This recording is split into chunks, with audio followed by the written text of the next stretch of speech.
أعوذ بالله من الشيطان الرجيم بسم الله الرحمن الرحيم إنما حرم عليكم الميتة والدم ولحم الخنزير. Ngicela Allah angivikele kusathane ongathandwa. Egameni lika Allah onomusa onesihawu. Uma uyikholwa unqatshelwe ngempela unqatshelwe umdali wakho noma uyaxwayisa umdali wakho ukuthi wena awuyikudla incuba inyama eyifele. Wena awuyikudla igazi noma ububende njengoba sazi ukuthi le emakhaya mangabe kuhlatshiwe behlabela amadimoni vele bese ke bekhongozela igazi imbuzi mayihlatshiwe noma inkomo mayihlatshiwe bese bepheka lelo gazi bese sidliswa lona. Allah says it's haram mawuyikholwa awuyidli leyo nto leyo inyama eyifele incuba bese kuba yini igazi alidliwa. Allahu Akbar. Then Allah says walahmal khinzir nenyama yengulube.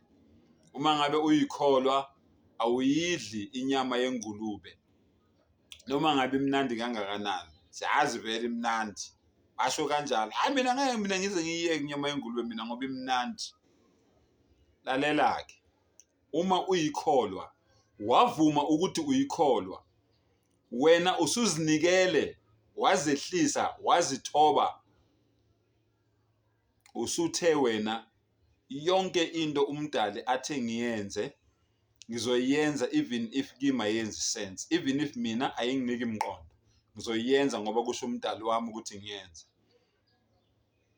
Yonke into umdali nezithunywa zakhe zonke ayithumela emhlabeni abathe singayenzi angeke size siyenze even if kithi isinikeza umqondo, even if kithi yenza sense. So umdali uthini? Ungayidli inyama yengulube. Fakhat. Finish. Khalas.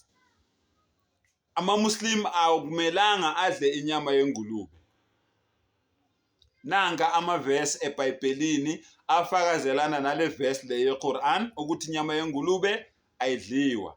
Kukuweke wena ukuthi uthini ngaloko. Thina satshelwa once ayiyeka.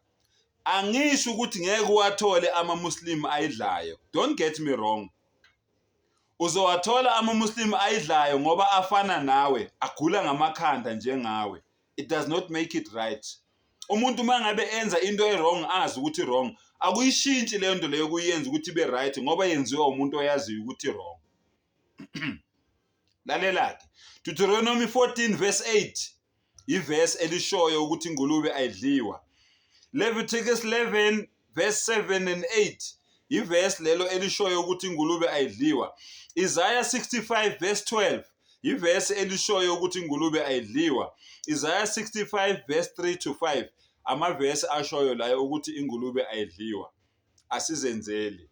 Funda nawe uzibonele nawe lento engishoyo. Sengathi umdala ngasivula amehlo, asivula ingqondo, asikhiphe ebumnyameni sihambe ekhanyeni.